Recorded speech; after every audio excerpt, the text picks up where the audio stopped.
It wasn't your fault. I wasn't there. Oh, you were out doing your job. I wasn't fucking there!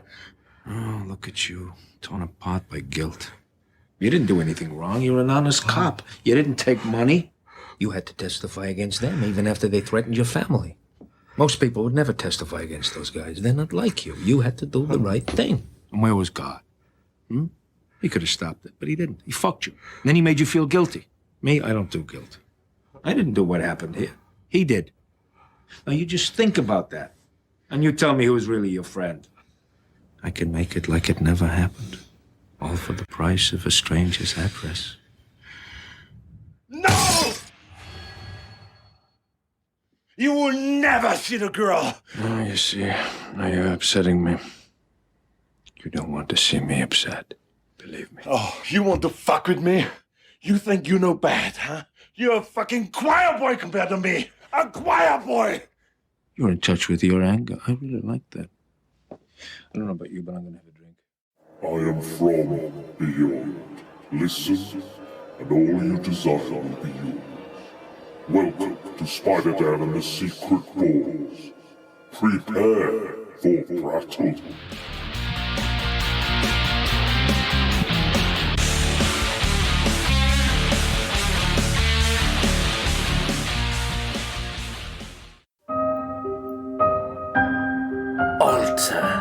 Nativity Stories.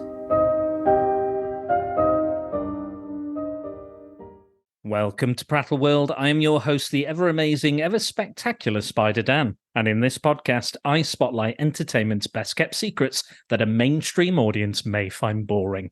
And welcome to Alternativity Stories, a month-long look at alternative stories set around the most wonderful time of year. And today, it might be 2023, bordering on 2024, but we're going to party like it's 1999 and the year of our Lord Satan. He has returned. Oculus Day, Oculus Day. And speaking of satanic people, I'd like to wish a happy birthday to my sister, who I've often described in the past as the spawn of Satan. And today we're covering a very, very specific film that celebrates the new year and the new millennium. We're looking, myself and Angry Andy Reviews, at The End of Days, starring Arnie and a host of other character actors. It's a wild ride, but Andy, how the bloody hell are you? I am very well. Happy New Year to all the listeners and followers of your regimen of chaos. It's been a year. It's been a year. Yeah, many happy returns to your sister as well. Exactly. Devil's sponge. I'm only kidding. I love her very much, but yeah, I'm sure you do. Maybe in those early days when she was trying to stab me, I did think less of her. So there you are. There you have it. Well, that took a turn almost immediately. Right, okay. All right, she was never successful. She did slam a door on my fingernail once, and there was lots of blood, but she never stabbed me, so we're all right. Dear. We're all good. We're all good. Speaking so. Yes, we're fine. Historic report of abuse. Help me, 999, help me, or 1999. Yes. Andy, I wanted to ask, before we get into the film itself and all of its trappings, what were you doing on New Year's Eve 1999? I was living in Germany, and the place where I was living was just outside of an army base, British residents, British Street, and everybody had gathered together and set up like a big party outside. Got all big army tents up on a playground. It was literally like a kid's playground you get here, only with like a basketball court kind of thing mixed in with everything. Set up big tents and just had a big party that day. And I brought so everybody has to bring a CD so they could put it in this big mixing bloody CD deck. And I brought Will Smith's Millennium album. A sign of the end times, I'm sure. Yeah, with I think it had Wild Wild West on it, and Y2K, I think it was, or Will 2K, I can't remember. It was shit anyway. Awful. I don't know what happened to that album. I think I left it there for the next homeowners to use. Yeah, that's what I would do. I'm sure Will Smith is slapping comedians with it. Probably it should be. 'Cause it was a terrible waste of an album. I don't even know how I ended up coming to own that album. I think I just saw it and was like, yeah, he's cool. Everybody loves Will Smith. I remember that album. Speaking of 1999, I remember that album where he goes, "We're going to party like it's," and he goes to say 1999, and he goes, "Hold up, it is." Yeah. I remember that. God. Yeah, that's the song.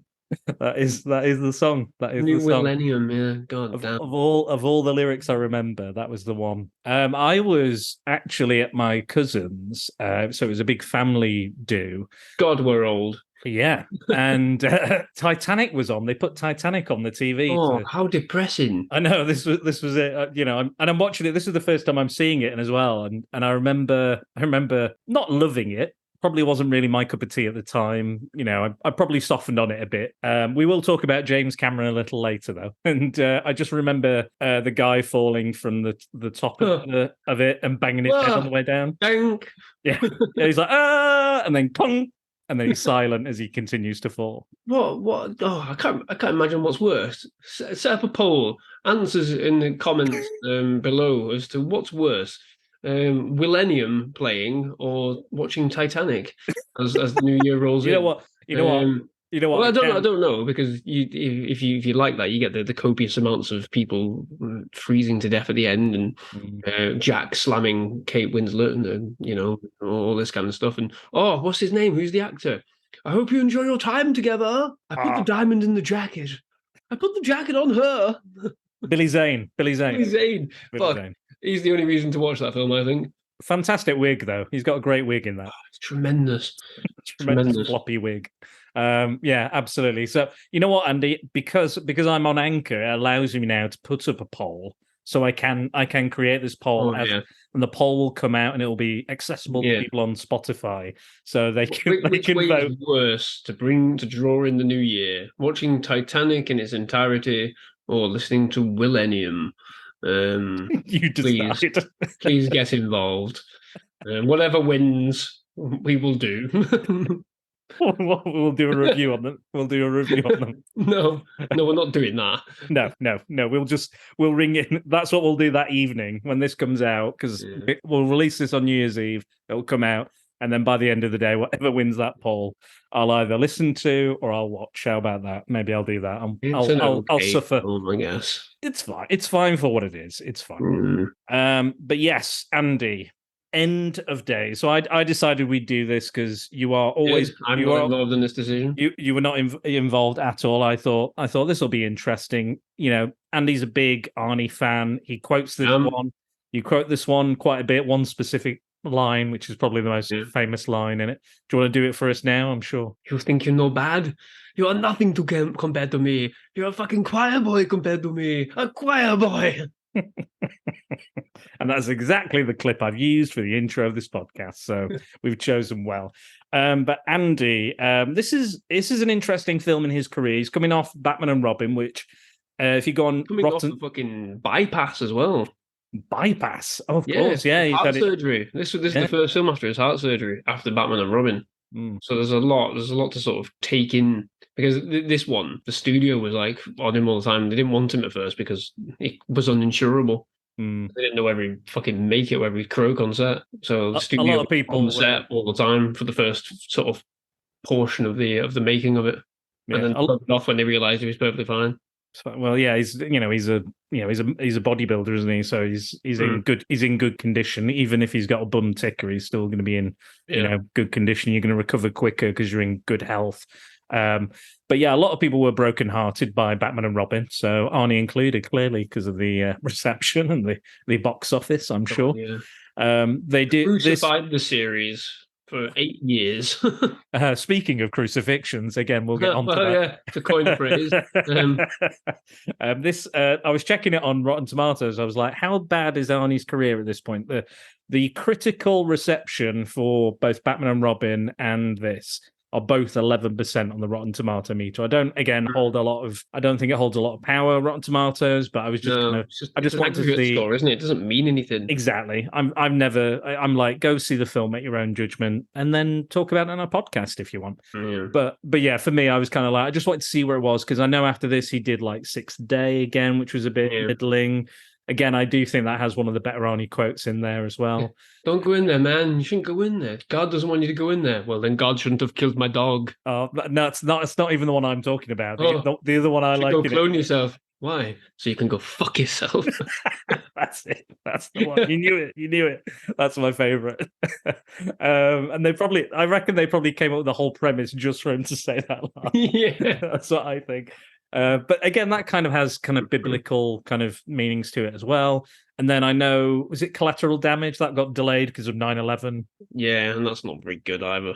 Right. And that's just it. These films, sort of from Batman and Robin onwards, they are sort of like the tail end of his sort of power, if you like. Obviously, he has made sort of like a lot of films in the last few years that have done okay and been somewhat fairly well received. But at this point, it was sort of like trailing off. It was the death of the action star, wasn't it? That's what I was going to say. I was going to say like Seagal, Van Damme, Stallone. They were all kind of all struggling a little bit, trying to find a new niche or a new way. And it makes me think this film specifically makes me think of Jack's podcast and back to the filmography as we see the kind of, he's charting the success, the ebb and flow of Jason Statham's career and what, him trying out new things, it not working or, sticking to what he's good at and things like that. So I think this is one of, Schwarzenegger's trying to do something different. He's going darker. He's going more adult. He's staying away from the comedies. But it's also kind of a character piece or a kind of a challenging acting piece for him as well. Yeah, I think it is in parts, but the problem with this film, and I think we'll probably end up getting into it, is that it doesn't really know what it wants to be, this film. At times it wants to be a thriller. At times it wants to be a gothic horror. At times it wants to be an action movie. At times it wants to be a fucking religious movie. Yeah, it just doesn't know what it wants to be. And I think it struggles. And I think that's the major problem with the film, is that it struggles to sort of decide where it's going and what it's going to do. It flitters between different ideas all the time. Some parts of it it's as dark and as dreary as Seven. At other points, it's as bombastic as fucking True Lies. And it's like, well, decide which end of the spectrum you want to be on, and go from there. Because there are really good moments in this film that end up coming to nothing because it goes a different direction and becomes a bit too silly. And I think that's the problem. I think overall, the film just ends up becoming very silly, and because of the way it's shot, performed, scored. I think the score is terrible. I think it just really undermines everything. It just doesn't fit. Nothing fits for me. I think the performances are okay. I think they are fairly decent, but they're not backed up by anything else you see in the film. I think it is a case of like the actors were literally doing the very best with what turns out to be some pretty naff shit, to be quite honest. Yeah, I was saying to this before we started recording. I didn't remember this really sticking with me. I remembered Gabriel Byrne and a lot of his kind of more sillier, extremely memorable. Yeah, again, that's kind of the silly element, but it also is the most charming element to me of this film, is that performance. Yeah, I feel if Gabriel Byrne's sort of quite light-hearted performance wasn't here, I think the film would be even worse for it. I think if it was ultra serious with what he was doing, it just wouldn't have the same fucking hit. I think it would have just been like, oh, fuck off, this is ridiculous, it's far too serious for its own good. But at the same time, the film's trying to be serious. So this is what I'm saying, like the confusion of its own identity. It's like, well, how are you approaching it? What do you want to do? What you're showing me doesn't fit with what the actors are trying to do. Yeah. And then it's too dark and I can't fucking see anything. You know, we'll get to that as well. yeah, it's a mash of loads of ideas that don't really quite click together, and it's a shame because I think at some point there probably was a very good movie in here that suffered through just maybe some bad decisions or just inability to make it actually come off the page.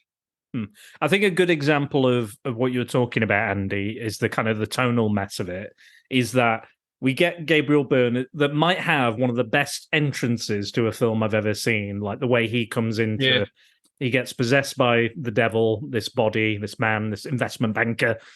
Why does he want to put a hit on an investment banker? You know, why would the police do that? He comes in, he comes out of the bathroom, he grabs his business partner's tit or his dinner guest tit, forcefully kisses her, leaves, stares at the guy, stares him down, goes outside, lights up a cigarette. The fucking restaurant explodes. Like, it's mental, it's crazy, it's funny, and it's laughable as well. Like, it's funny, you're enjoying it. But then I think we almost immediately segue to Arnie waking up in his apartment, putting a gun to his fucking head. Yeah, and that's just it. Like, we've got. I don't. Do you really need to blow up the fucking restaurant? In hindsight, it's like, well, you've made a statement, you know, that you could quite easily leave it as that. He leaves the restaurant, leaving everyone fucking puzzled as to his behavior, and then immediately cut to Arnie with a gun to his head. Keep it, you know, keep some sort of level groundedness of like just how crazy the world's getting, because it's the backdrop of you know, the Y2K, you know, all the hysteria about, oh my God, the world's going to end and everything. Keep it grounded. But no, they go immediately for the bombastic and blow up the fucking restaurant. Is it actually fucking mentioned anywhere? I know, because they do talk about, right at the start when you see the shape of the devil coming out of the sewer and all the explosions. They mentioned those gas explosions on the radio. Right. I don't think they ever mentioned the fact that about 50 or 60 odd people have just been fucking vaporized in the restaurant. Did they just add that in at the end for, you know, oh fuck it, we need something to really liven this opening up? Well, no, because it's actually quite an entertaining, you know, interesting opening. You get the whole kind of like 20 years earlier, this meteor shower. They call it Oculus Day, which I think is like God's eye or something. Yeah. This meteorite goes past, and they're like, this is the sign that this child will be born. And then we get this. We get one of your favorite actors, Udo Kier. Love him. Stabbing a snake, spraying it on a baby, and Miriam Margolyes, who comes in with the baby, who's the midwife. Yeah, and they're just Satanists. Okie doke. Yeah, sure. And then and we've got, I think, is it Mark? I think his name is Mark Margolis or Margolis. Yeah, he's died recently, hasn't he? Yeah, he plays the priest. What I found interesting about this as well is that the priest and the Pope are both actually in Ben Affleck's Daredevil. So the priest is the guy who knows he's Daredevil, and he's like, I'm not crazy about the outfit, you know, and all that. You know? And then Daredevil did have a comic called End of Days. Okay. Weirdly enough. But yeah, it was just something I was like, oh yeah, shit. Loose thread connections. Tremendous. Yeah, very, very, very loose. This is my like maybe some sort of level of autism showing somewhere on the spectrum. These kind of ideas that I'm connecting everything together. All the dots are being connected. Like fucking Charlie in Always Sunny with his board of connections. That's it. I've got all the yarn and everything, tying it up. Before we get too far into our feelings on the film, even though I'm pretty sure we're have similar feelings about it, what is the plot of this film? Like you said, a child has been born who apparently Satan's going to want in 20 years' time for whatever reason. Yeah, so Satan somehow comes to New York. We don't get an explanation. He just pops out the sewer one day, and there he is. Prepare for a very vague film if you've ever seen a very vague 100%. film, and not like purposefully interestingly vague, but like we didn't know what to do, so we're just not going to fill in any gaps. Kind of vague. Yeah. So the devils come to locate the young girl, Christine. At the same time, Arnold Schwarzenegger is working as a private hire I don't know, security man, officer. Yeah, mercenary. I don't know. and Nobody again, knows. here's another thing that's vague. It's implied, but again, you don't really know because it's never explicitly stated that he informed on corrupt cops. Yeah, Because he used to be a cop, and then they hired hitmen to kill his family. yeah. But we don't know this. We're not told this, or No, yeah. do we have? He's got a real distaste for other cops in the film. He says, you know, he used to be a religious man until he lost his wife and his daughter. But again, that's as much as you get. It's as much the information you get, and then he gets embroiled in this weird sort of cult behavior. Comes across by a pure ridiculous chance the young girl, and basically has to help her because nobody else will. And then he fights the devil. That's There it. you That's go. it. Yeah, I think you've summed it up pretty well and pretty succinctly, in spite of all the kind of holes and stuff. Yeah, the myriad of holes. Yeah, well, this film kind of had a bit of a troubled production history because initially it was going to be loads of people turned it down. Sam Raimi, Guillermo del Toro, shit ton of people were just like, not for me. Loads of actors turned it down. Kate Winslet, Liv Tyler. It was originally supposed to be for Tom Cruise, this film. It was going to be a Tom Cruise vehicle. I can't really see that myself, but No. I don't know what that would have been. But there was a kind of resurgence into kind of like satanic, religious kind of horror films. They had things like The Ninth Gate. You had Stigmata that came out the same year as this with Gabriel Byrne as a priest. Funnily enough, he studied to be a Catholic priest in his youth as well. So that's quite interesting. He's gone from that to playing Satan. Yeah, we won't get to the Catholic Don't jump in Church the too fly much. on that casting couch. I am Catholic, you know. Want to play Satan? Yes. Absolutely. How much money is this? Not very much. Yeah. You son of a bitch, I'm in. But yeah, initially it should have been. Apparently, it was supposed to be Udo Kier. Udo Kier says he was going to be. Yeah, yeah, and that goes back to what I was saying. Like, if it was more serious, I think it'd be even less of a film. I think if Udo Kier had been Satan, it would have been that very straight and dry performance that he's well known for. It would have just made it even more difficult, I think, just to get through it. Not least because you can have two Austrian German men, either ends of the villain and hero spectrum. Everyone might have just been Austrian out. Yeah, what is he saying? You know, it does seem that maybe just punch Satan in the face. Come on, it's a tricky one because again they had this idea. They were like, it was a bit like when the Omen remake came out, and they were like, it's got to be out June 6, 2006. Like with this, they were like, it's got to be out, you know, winter 1999. It has to be out around this time. Yeah, can't be any later. And they lost Marcus Nispel, who directed the Texas Chainsaw Massacre remake and a few other things. Apparently, he made some outrageous demands, like a 64-page document of demands.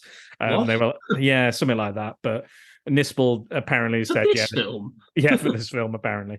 But yeah, there's a lot of problems. So what happened was James Cameron, Arnie was interested, he was on board. James Cameron came on board to kind of organize it, not to direct or sort it out. And he decided to pick Peter Hyams, who is the director of Sudden Death, Time Cop. So he does action films. He did The Relic. We'll get onto the lighting because there was a lot of problems with lighting in the Relic that was criticized. Outland, and loads of other stuff. So I'm quite a big fan of Peter Hyams' work. I think 2010 he did as well, the sequel to 2001. So he's not a bad choice. The main reason though was because he prefers night shoots, and so does Arnie, and so does James Cameron. Yeah. So that was kind of because they needed to kind of get it done quick, which they did. Like, give all credit to Peter Hyams, they got it out on time. You know, is it perfect? No, not by any stretch, but you know, they did get it out. But yeah, speaking of the lighting, what are your issues with the lighting in this? It's just really dark, unnecessarily dark. You don't really get a sense of any particular locations, where they are, what they're doing. It even affects, like, it sounds really bizarre to say, but it affects like the time of day and how long is actually the film is actually taking place. Is it taking place over a period of days? Is it one night? I don't know. You don't. I mean, obviously, towards the end of the film, yeah, obviously They do put dates on screen, but they're even then, blink and you'll miss them. Yeah, exactly. And it doesn't really. I think it's very claustrophobic as well. And I think there's a difference between keeping something claustrophobic for horror. Again, it's all to do with the identity crisis of the film. If it's claustrophobic and dark for a reason for horror, you expect it because there's going to be some suspense. There's no suspense in this film whatsoever. You're anticipating outright horror. There's no outright horror in this film. No. You're expecting potentially jump scares. There's no jump scares in this film. So why is it so claustrophobic and so dark, where people are sneaking through tunnels, sneaking into, dingy environments? Yes, they're trying to point towards cults and cultism and, this subsurface element of religious, zealots and all of that. But there's not enough of it to justify what they do with the lighting, to justify what they do with the sets. It's just for show to make it look interesting, and it doesn't look interesting. My biggest problem, I think, is the editing of the action sequences. Oh, terrible. Awful, terrible, horrific. The helicopter action sequence at the beginning of the film is garbage. It is utterly garbage. It looks terrible. It's forced, absolutely forced in. And again, that's what we're saying about the added bombastic. They force in that helicopter action sequence for no reason, because they go, "Oh, we kind of need it. We need the restaurant to blow up. Also, we need the action sequence with the helicopter. Why? What? What's it doing? It doesn't do anything for the film." No, it does absolutely doesn't. Also, it confuses the fuck out of me, because we can see that the devil. This is my problem with the devil, is that he's all powerful immediately.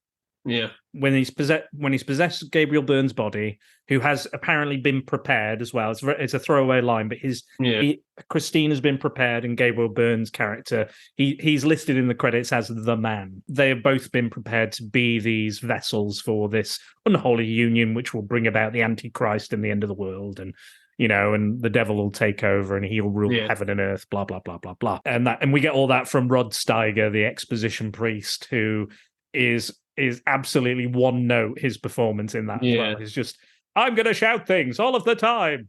Okay, right. You don't understand things. Yeah, and it's that fucking monotone. You don't fucking hear what he's saying. No, it's like, you just miss it all. Like, you come after it and you go, what was he talking about then? Yeah, and he's sometimes, what was that about? Yeah, and you're like, and this is all the information you get, just getting it shouted at you as well. Like 1999, the year of his return. 666. This is the symbol of the devil. You've got it on your wrist. We've got to protect you. We can't see you in churches. It's just like, fuck me.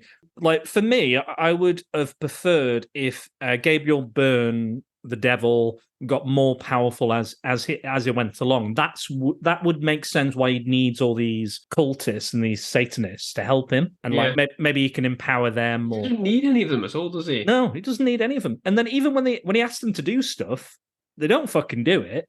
And then Udo Kier's like, he shags his wife and daughter very bizarrely, and they start melting. Or is it just what he's a dream or something? Yeah, I don't dream. know. It's very, again, vague as fuck. But here's my issue. Yeah. If he's that powerful that he can cause explosions and all that other shit and fly around and punch people through the head, which he does to Udo Kier. Hilarious. That's my favourite part of the entire film. Master, I couldn't get them to come here. There is absolutely no, let me put it this way, there's absolutely no reason for Arnie to be in this film.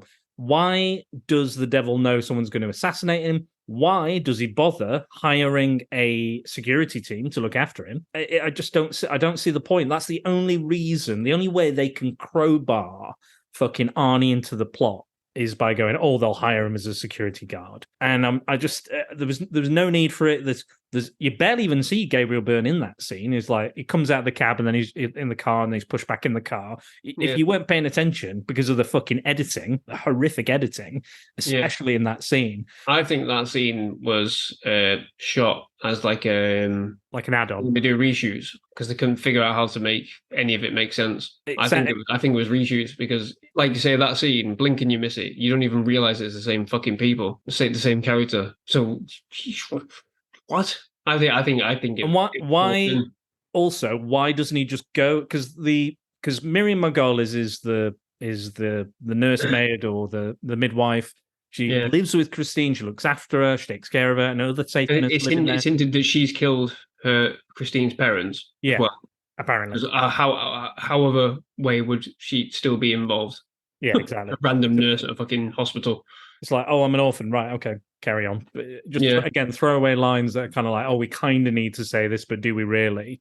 Yeah. And then, but if the Satanists are living with Christine, why doesn't he just fucking walk over there and then rape her and then cause the end of or why doesn't he just sit in the house with her and wait until the time comes? Yeah. What reason does he have for any of this?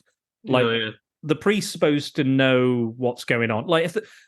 People, I don't mind the priest kind of having insider information or the church having insider information. I don't mind that, but it's just there's a lot of kind of vagary to that. And again, a lot of the religious stuff, again, I don't mind the vagary behind that because it's like, your average Joe isn't going to probably know about, religious texts and things like that, the Bible and other stuff. So I don't mind that. But when it comes to like characters' backstory and like getting them into the plot and getting us to know the characters and relate to the characters I think the film is better after the first act because the first act is a real fucking trudge.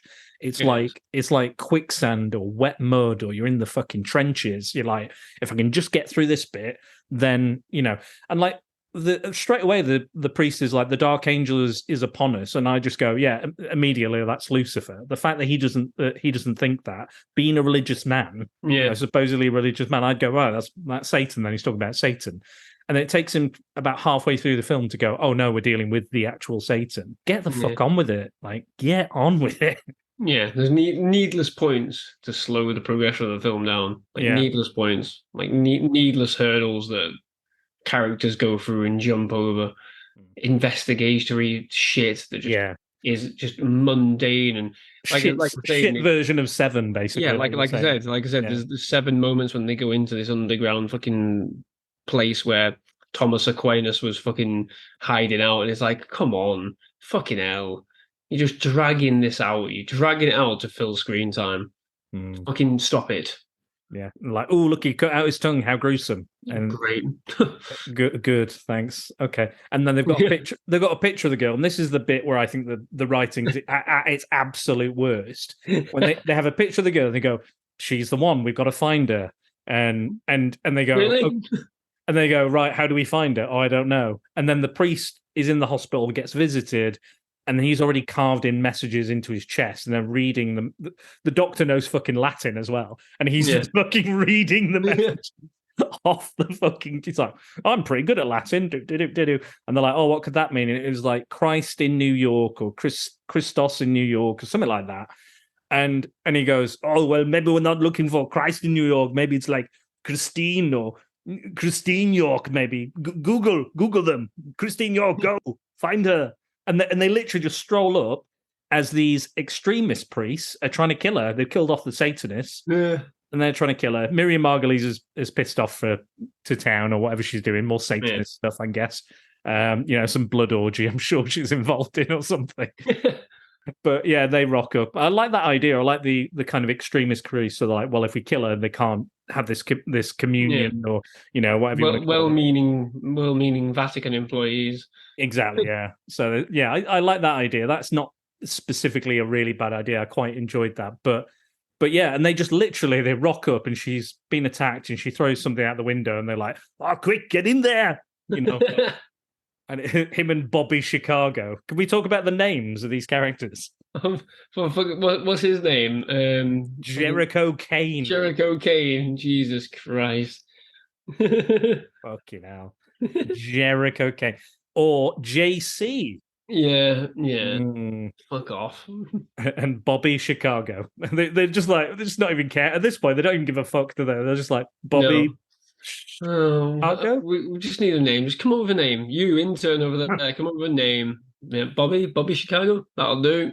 You know what it is? It's like in a film where someone's like trying to make up their like Mrs. Doubtfire, and they're like looking at all these different magazines and things, or Yeah. Kaiser Soze. They're looking at all this stuff, and they're going, "But Bobby, Chicago, yeah." There's a Chicago pizza box next to it. Chicago. Yeah, exactly. Speaking of usual suspects, we got two of the cast in it as well. Certainly do. What Not did that you good of a film, though. No, absolutely not. But probably a less problematic director, though, I guess. But there you are. Yeah.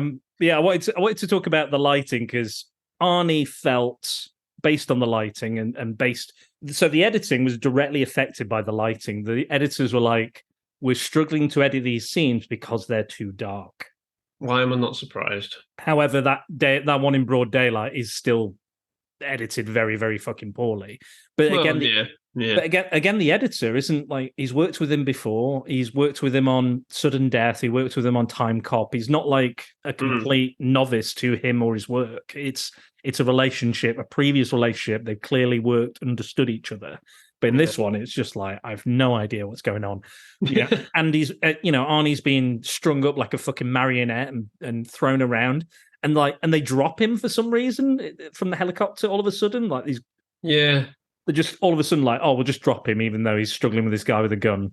I'm sure that's really helpful for Arnie. Yeah, I don't know what was going on there. I don't know whether he let go of the catch or whatever. I don't fucking know. You couldn't tell. That's a long ass robe. Yeah, you couldn't tell because it's of the fucking editing. You can't, Yeah.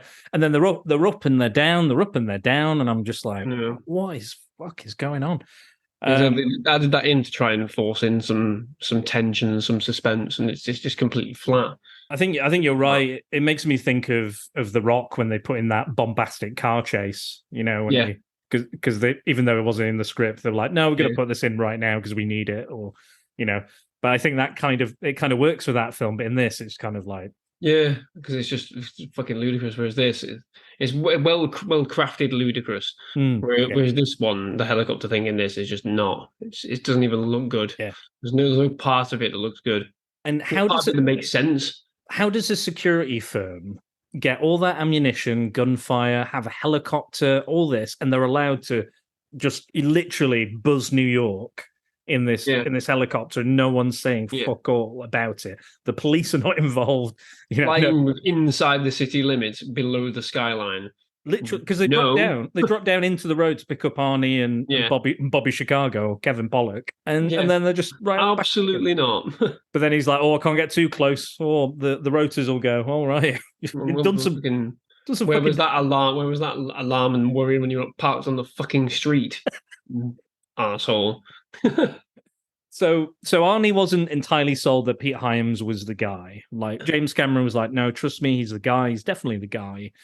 And that first thing they shot was that alley fight scene where all the Satanists are coming and then they crucify Arnie. Yeah. And he's watching the dailies and he's like, I can't see what the fuck is going on in these dailies. I can't, Yeah.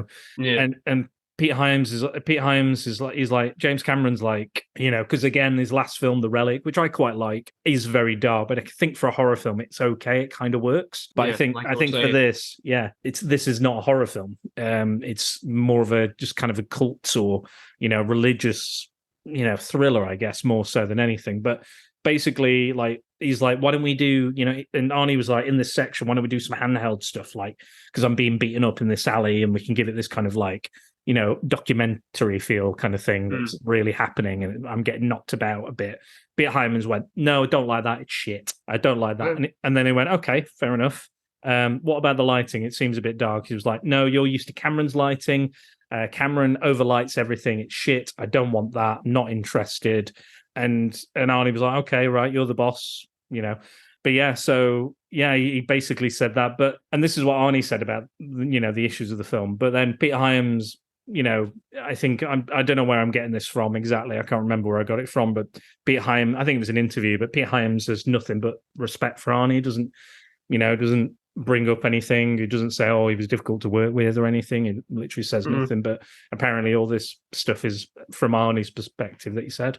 So, so it might be a good thing, might have been a bad thing. Not sure, but might not have happened. I don't know. Could be Arnie misremembering it, but it's not. I think certain scenes I don't mind it in, like when they're going down in the black mass. I think it works, and there's certain scenes where it does work. But I think the lighting directly affects the editing, which makes it look shit, which 100%. Is my biggest problem with it, I think. You were saying about the score. I think I agree with the score as well. It's just very flimsy. It's basic. Yeah, I don't know, when the devil's wandering around, you get this. I'm like, oh, I'm bored. It's annoying me. It's doing me head in. It's doing nothing for me. It's because it's a shit. Because it's a shit. It's a shit version of The Omen.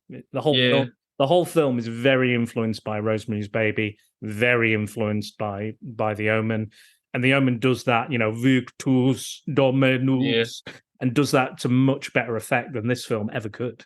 Yeah, and again, it's just cliche. It's just cliche ridden. There's nothing that pops with any specific scene. It doesn't really hit at any point. It becomes like the film in general. It's just completely forgettable right the way through. Apart from just the boring fucking yodeling of the fucking choir boys or whatever the fuck it is. Just nothing for me. And it's this same theme. It's just like I was just like it was really repetitive. That's it. It's just monotone repetitiveness when either you should be either ramping it up or changing tone, direction, something. But I think even anything different. I'm with you again. Even the action sequences, it's very generic. Very generic, like dun dun dun dun dun dun dun dun, all that sort of stuff. And again, it doesn't help. It doesn't give. All this fast editing is trying to trick you into thinking this film is moving at a pace when it really isn't as well. Yeah, like it's that first half is like dragging. It's like you've already figured it out. You know what this film is about. It's Arnie versus fucking Satan. Get to it. Let's see this. Yeah. And again, we're like, oh, who's this? What's she connected to? And again, I think you're right. I think when it steers into that silliness and that kind of over the top, kind of again bombastic, the kind of bizarreness of it, I think it kind of works. But then we'll periodically go back, and it's like, my fucking family died. I should have been there. And again, I think that section works as well. That tempting. Devil, but I think that's mostly because Arnie's working his arse off on that, and Gabriel Byrne's is nailing it as well. I think, like, for me, I will say I think the finale is pretty good. I think the finale is pretty solid. Yeah, I think the subway stuff, the Black Mass to the subway to the church to the end, I think all kind of works for me. I think that's paced pretty well. But again, it's just getting there. It's just having this monotone priest, just exposit dialogue and. Yeah. I hate exposition. I know. Don't I know it? And in this film, I fucking did too. And Christine is just like this wet flannel of a character. Yeah, like she doesn't do. She like at the end, she's like, "I need to help. I need to do something. Oh, here's a gun. I'll give you a gun."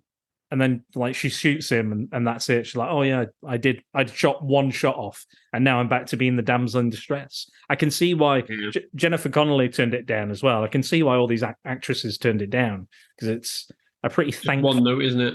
Thankless role. Yeah, there's no depth to it. There's no we don't know anything about her. No, we don't. We see very brief remnants of her. Her losing her parents. We don't know the circumstances. We don't know how it's affected her life. She seems to be quite happy. Is that because the cultists have kept her in relative, happiness and tranquility? We don't know, because we don't see any of that either. Why is she learning Italian? Yeah, don't know. We just don't know anything. We don't know anything, and it just smacks of put that in, make that look. That's interesting. Put that in. Oh, that's fun. Put that in. No, it's weak, very weak. But yeah, let's talk about that scene with Gabriel Byrne. That it's a kind of a classic Jesus in the desert being tempted by Satan, that kind of, oh, look at all this, look what you could have, look what we could do, look what we can do for you. Like, and we see Gabriel Byrne does have the power to bring people back from the dead, so it's not like he's lying. Yeah. It's something he could. Well, I mean, it could be lying. And again, I love that sequence where he gets like defenestrated. He's just like very, very like Disney like Looney Tunes cartoon. Yeah. But again, that's when it's somebody going out the window. Yeah, and again, it like lands on it. But again, those moments where it kind of steers into that silliness skid is when the film is like fun again. But then very briefly do we get those moments. And again, they're mostly because of Gabriel Byrne just absolutely hamming it up and having a great time. Yeah, he is, isn't he? He's just all for me, all the best sequences are when Gabriel Byrne is fucking shit up. I absolutely love the bit where the skateboarder comes past him and like fucking knocks into him, and he goes, "Oh, nice shirt." He goes, "Fuck you, man," or whatever it is, and rides up and he goes, "Hey, kid," and then he gets hit by a bus, and then some beautiful woman walks past him, and he does like a little sort of like a look. He follows her and then sort of raises his eyebrows and then fucks off. Brilliant. There's also a bit which I only noticed on this latest watch. He's at the ice ring. Watching them all ice skate, and I think you hear over the music tidings of comfort and joy, and he sort of does like a wry smile and then fucks off. Little moments like that, just little flecks of acting, little flecks of just having a bit of a laugh, a bit of fun with it. Obviously, he probably thinks it's a bit of a fucking nothing burger of a film, but he's just acting out, and loving it. And that's that scene with Arnie of like positing these gifts, if he turns to the dark side, as it were, it's that one portion of the film where you actually feel like there's something to invest in the acting right the way through. Is that moment, that scene where you're like, okay, I'm actually listening, I'm interested. Yeah, I'm interested in what you've got to say, because the rest of it is, like you said, far too vague, too quick, just done and gone. Whereas that scene, we settle down and we sit in for a couple of minutes while they have this back and forth, and it works. Yeah, absolutely. Just two performers doing their absolute best, and again, it works. And again, that's why it's got the most memorable line is from that scene. Yeah, it's because that's the scene everyone remembers. Or when Satan turns up at the end, or when he turns up at the start. Those are the three key scenes for me where it's like, I think that you said it best, is like the stuff with Arnie in isn't as good as the stuff where Gabriel Byrne's on screen. You're waiting for Gabriel Byrne to come back and have some fun. And like, and I think that would have been a better way of introducing his character to a degree if we were like lowering his power level. And like, if the opening scene was him saying, "Hey kid," and did that. And then he got up to a point where he's grabbing tits and exploding buildings and stuff.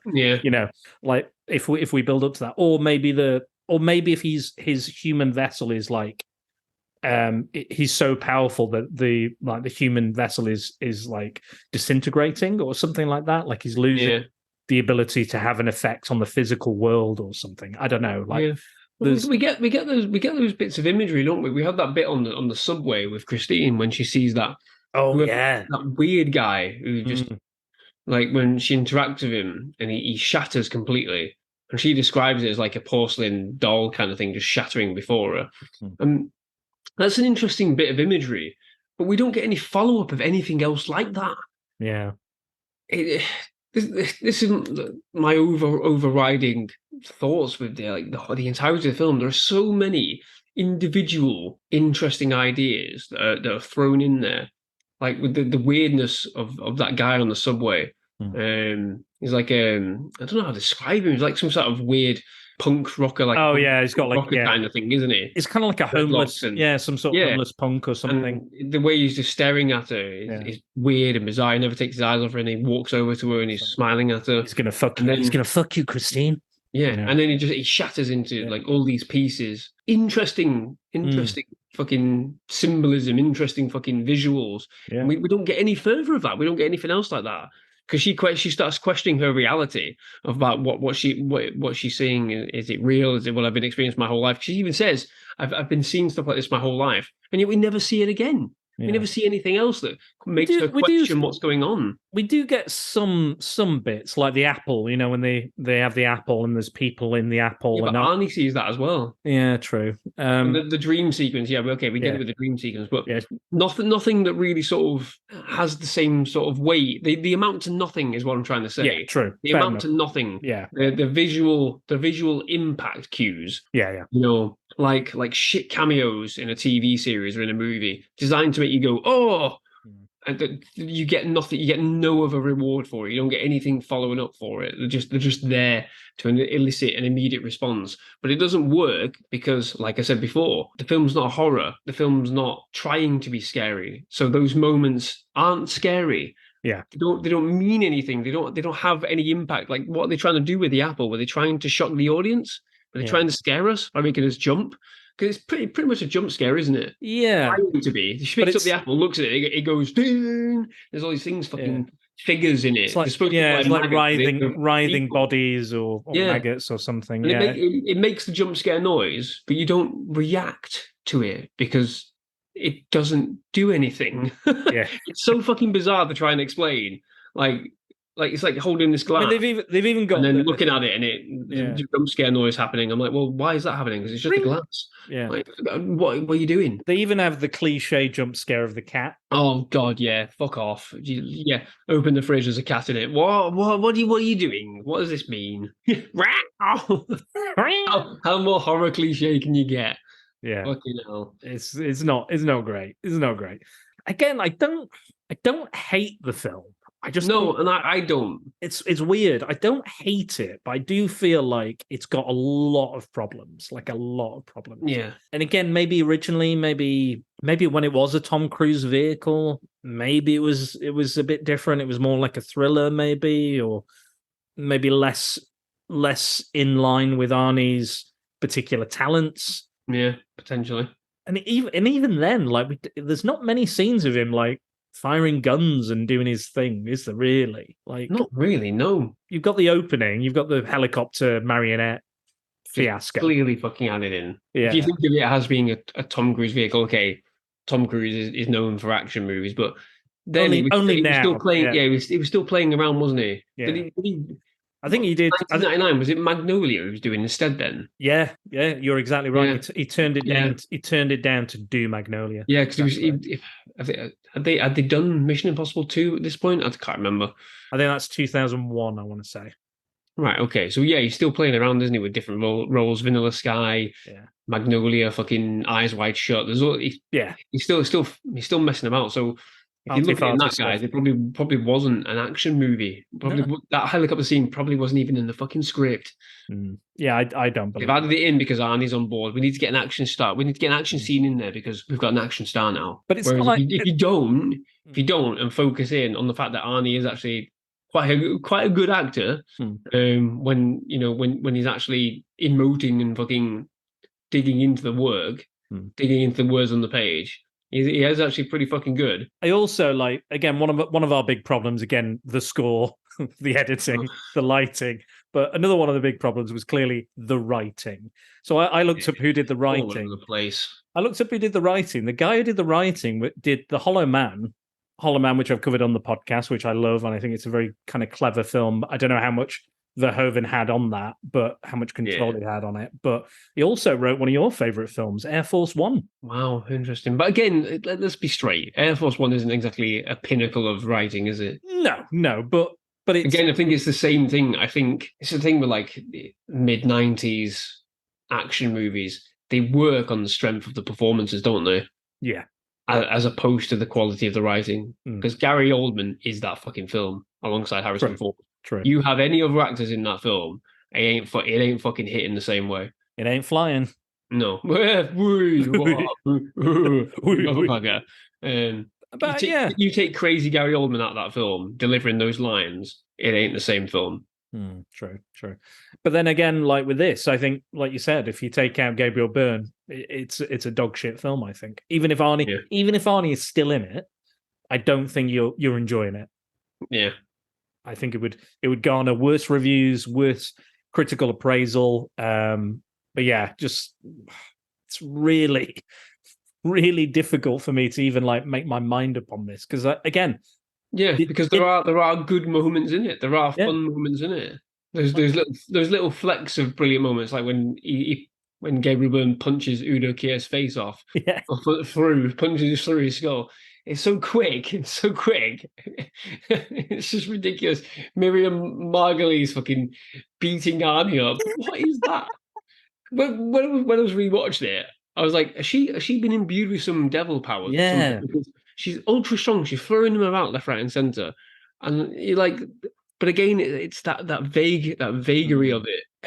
If she'd been given some abilities by the devil, then it would make sense. The fact that she isn't, you sat there going, how the hell is she doing this? What does it all mean? Maybe she's like the kingpin, or all what we think is fat is actually just pure 100% muscle because she pushes a piano on him. Like it's not like I think she's like he's on the piano as well. He's on the piano, like trying to climb over it, and she pushes it back and then slams it against the wall, and then she's pushing on it to crush him into the wall. And he's like, yeah.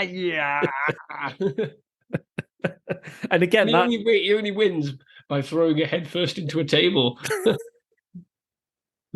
Brilliant. And again, the editing is garbage in that scene as well. Yeah, it's all over the place. But I kind of understand, that Miriam Margolyes is not an action star. No, it's going to have to happen. So I kind of forgive it a little bit. Yeah. But again, because it's having a little bit of fun with it, I don't mind it because it's just like, she's just gone absolutely crazy person, insane. But then you're right, like the priest can speak without a tongue. Is he been imbued by powers by God? Is this God's will? Is this again? We don't get anything from that, do we? No, nothing comes of that. It's just it's a single serving piece of mystery in the film that doesn't really. I mean, maybe we don't need answers. Maybe But at the same time, they hover over it because they find the tongue, and then it becomes nothing. It signifies nothing. Yeah. So they give us the mystery. They continue with the mystery, and then they fuck off,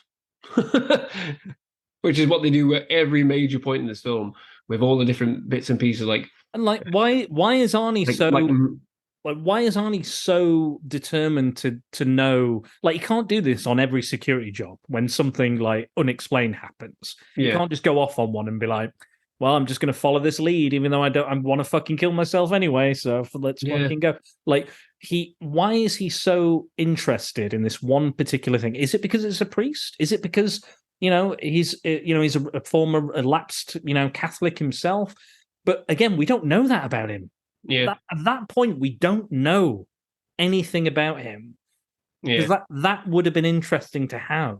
Do you think Arnie's character needed like we have the say we take away the Oculus Day stuff and the priest and the Pope and we've got to find this girl. Say we cut that out, right? Take that out. That's not happening. We don't know about that. We have no information on that. And replace that with Arnie's family getting killed or him testifying against the corrupt cops. Did that scene need to be there instead of that? Would that? I don't know because then you're pointing towards a different film entirely, aren't you? You're pointing towards, is this a revenge thriller? Yeah, and that's not what the film ends up being either. No, true, but again, it's kind of needed to get. I don't know. It's so muddled.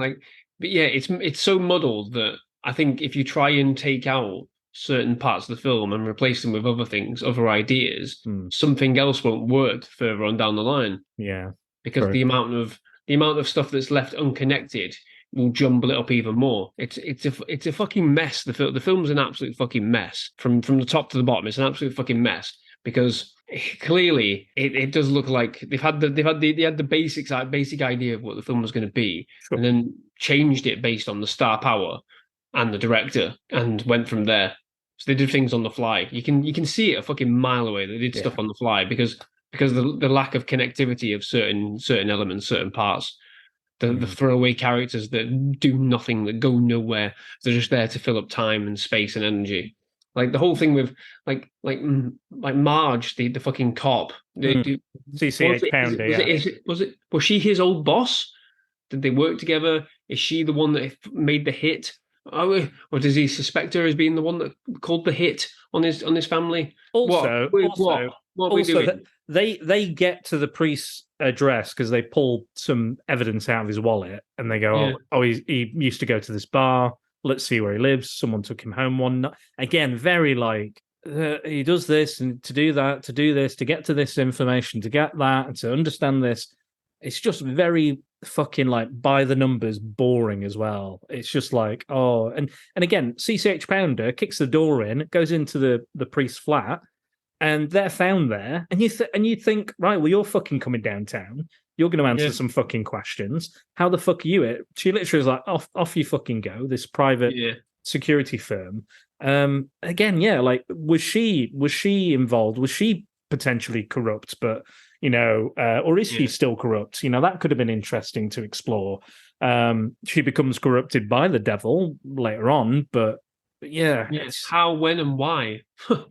What is their relationship? They've all clearly got a fractious relationship. Yeah. But again, we don't know anything. Bobby Chicago, why is he, sticking around? Why is he, looking after him? What is their relationship? I think I think Kevin Pollak's great in this, in the small amount of time he has. I think he comes across really well. I think he's interesting, but also vague as fuck. Like there's nothing about him. I think he's got a bit of banter going and he's got chemistry with Arnold. Like the moment where he comes back to life, seemingly comes back to life, and he's like, and he's just been dealing with the devil, and he's like, he's wrapping his hand up after the glass, and he's like, right, I don't know if it's you. Shoots him. He's like, you're bleeding. You're in pain. He's like, yeah, you fucking shot me. What did you shoot me for? And just before Arnie makes the worst smoothie I've ever seen in my life. Oh man, yeah. He's like, I was just pulling myself together, and he's like, you're gonna have to pull a little harder, pal. Literally just before he's gonna shoot himself in the face. And that smoothie, I think I managed to get all the ingredients, list all the ingredients. Andy, would you like to hear them? This is more interested in the actual film. Go on. So he's got Pepto-Bismol. He's definitely got Pepto-Bismol. I think there's some beer in there. I'm pretty sure there's beer. Now, I think the one I'm really not sure on is the Greek. I believe it's Greek yogurt he puts in there as well. Interesting. So yeah, it's definitely beer, definitely Pepto-Bismol. Not sure about the Greek yogurt. Someone tell me different if I'm wrong. Chinese food, like out those classic containers, and then he picks up some floor pizza, and then he blends it all together. Oh, there's a chicken bone as well. I remember, like a chicken bone, I think. Yeah, cool. So I think he puts that in, blends it all together. And he offers Bobby Chicago some, and he's like, I'm good, thanks. He's like, breakfast is the best meal of the day. The most important meal of the day. And again, it is. And again, this is a scene directly after he's trying to the same scene where he tries to shoot. Yeah, exactly. The inconsistency of tone. Riddled in the film. Just no problem. Yeah, fuck me. I will say this: they do call out the writing in one scene. I think is actually pretty good because Arnie calls out the bullshit of it happening on New Year's Eve Eastern time. Yeah, which I was quite like. I was like, yeah, why does the devil need to do it directly at Eastern time, specifically New Year's Eve in New York? And he's like, oh no, it's the celestial calendar, it's the aligning of the stars, and of course. All that sort of bollocks. But I'm glad that they knew that was going to be an issue, they addressed it. They laugh it off. Yeah, at least they address it. Like in other films, they'd just be like, "Is it happening on this date?" And they'd be like, "Yeah, but why this point in this area localized? Why not fucking Rome?" yeah, exactly. Why not fucking Rome? Vatican itself. Yeah, is it because she's there? And again, they were like, oh, why are you involved? Why am I involved? What's this to do with me? Christine says, and he's like, the stars were right when you were born. Okay, not a ton of other people being born at that exact moment. No, yeah, exactly. All over the world with those stars being aligned. They didn't think of that, did they? How accurate. So let's talk about the ending of this film, because I did quite enjoy the sequence where, again, the Black Mass, Bobby is revealed to be a traitor, and he's like, "You're going to kill him for me." And again, this is where Satan could literally like cast hellfire at Arnold, kill all of the worshippers. Yeah. His power level is all power. Yeah, but still he can get blown up by grenades and things. He starts looking a bit like Candyman towards the end. The kind of way his like exposed like chest cavity and ribs and stuff. Like, yeah. very, very, and he's wearing that kind of. I think I could have done without the kind of the robe. He wears this kind of like Satanist robe. I felt that was a bit. It was a bit cheap, isn't it? Just a bit cheap tat. I was just like, I mean, it's okay. It's not the most enthralling of climaxes. No, but I think considering what we've had, like Marionette Arnie and other shit, and you know, I'm quite happy with, you know, the timing, the pacing is right, the characters are right. It's, you know, it's built up to this moment. It feels like maybe I was just ready for the film to end at this point. I was like, maybe I was just like, okay, you're willing it on. Yeah, come on, let's do it. An impactful ending, and yes, and you're behind Arnie. You know the stakes. You know the situation. Again, it's been a rocky road to fucking get there, but we finally get to that moment. They're fighting on this train, and this train driver's like, and again, in an abandoned subway train in New York. I don't entirely buy that on New Year's Eve. At all. Not on New Year's Eve. the busiest time of year for the city. Like, run him down. Run him down, runs him down. He's still climbing and doing all this other stuff. And then they used a lot of effects in this film. So they had like Stan Winston built a Satan suit. Yeah, like a practical. Yeah, one of the things I did read is that it wasn't big enough. So they had to sort of like CGI it up as well, to the detriment of the work they'd done on the models and whatever. Yeah, which is probably a shame, really, isn't it? A shame, yeah. I understand it, but they were pretty confident with their special effects, and I don't hate that design either. I think that's because they tried to steer away from the more stereotypical kind of Satan design. It's kind of gargoyle-esque, but then there's like intestines and kind of octopus Lovecraftian elements to it. It is. There's quite a lot of Lovecraftian fucking Cthulhu kind of shit going on, isn't there? Yeah, definitely. I think it's very much that kind of Carpenter-esque feel to it. That kind of Prince of Darkness going on, that kind of stuff. Mouth of Madness. But yeah, so I quite like that. And again, we have the devil comes up and he's making that like church just absolutely explode. That was like a whole miniature itself, the church. And the subway scene, really, really good stuff, like excellent, just quality miniature work going on there. Like, and it looks great. Like, it looks fucking good. I think some days I'm like, I do miss miniatures. Yeah, there's something to be said for the old miniatures, isn't there? Yeah. You can really do a lot with, explosions and set design and really push them. I mean, they had it with Batman Begins and the Bat Tank, the Tumbler in The Dark Knight. That was all miniature work, and it fucking adds up. It stacks up. Yeah. It still looks great to this day. You wouldn't know the fucking miniatures. You wouldn't know they were fucking remote controlled. I didn't know that. You telling me now I'm like, oh shit, yeah, of course. But like, again, I buy into it. I'm believing in it.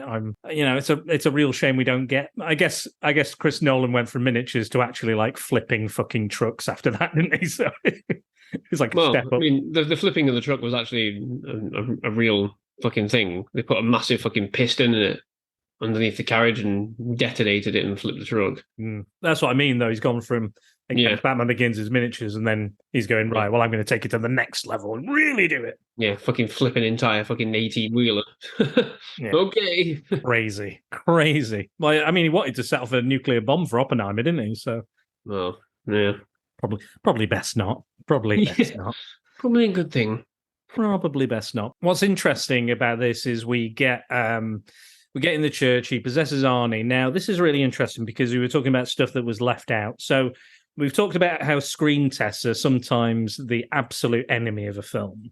100%. And for different strokes, because you can get a very narrow-minded view of a film.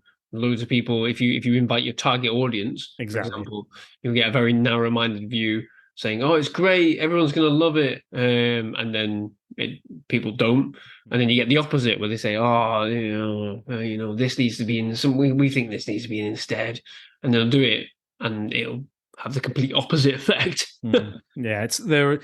I'm surprised we still do them, to be honest, to Yeah. a degree. I'm surprised. Like DC still do them, and they're always like, this screen test went really well, or this screen test went really bad. Yeah. And I'm like, Yeah. get the film out and I'll fucking decide. Just Yeah. shut up. Don't, because all they do is invite people and that would obviously want to be there. And want to experience, the best. But from DC, them. Warner Bros. On the best of people because they also pay people to review it. Oh, But that skewers. I mean, it skewers the fucking result, doesn't it? It skewers the result. It doesn't tell you what you need to hear. It doesn't tell you what you need to hear. Like we've seen countless films this year fall by the wayside. I mean, obviously, the latest Indiana Jones film had a number of fucking test screenings that did not go well, and it got to the point where they couldn't fucking salvage that film. They couldn't salvage it. They couldn't do anything. They couldn't change anything about it. To the point where I think they fucking 350 million budget or something, trying to fix whatever it was over the years. And most recently, we've had the Marvels as well. I'm not going to get too much into it. I haven't seen it. I saw it. I enjoyed it for what it was. Yeah. But again, I can see why. Same problem. It went test screen after test screening, reshoot after reshoot, allegedly. And what's happened? It's come and gone already.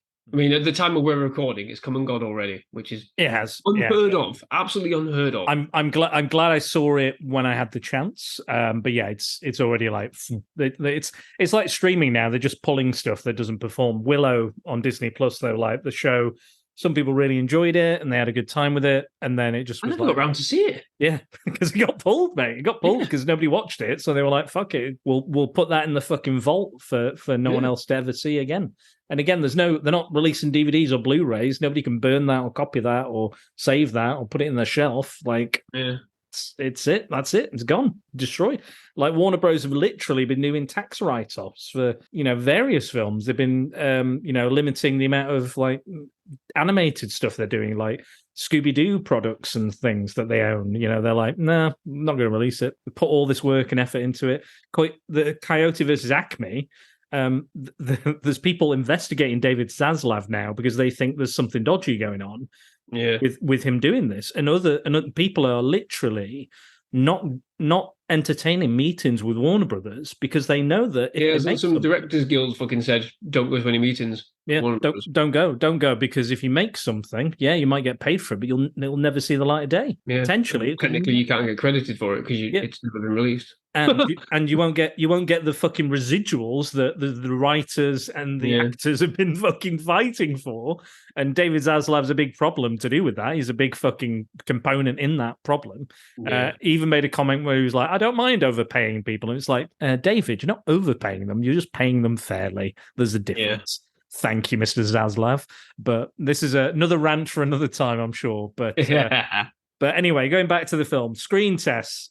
They went pretty well, screen tests. However, the original ending where Arnie lives, God comes down in some form. God comes down. I don't know if it's a dude in a white beard or if it's just the idea of God or the magic of God or light shining through the window, the stained glass window or something.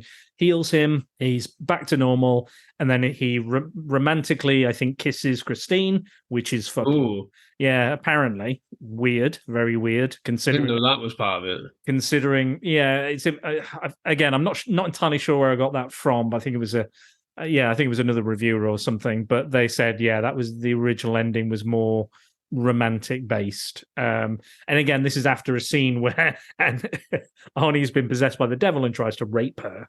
Tremendous. That's probably not the best. So interestingly, you would think. And again, this is the first Arnie character, other than the Terminator, to die in a film. So this is the first time. And Hyams was like, "I think you should die. I think you should die."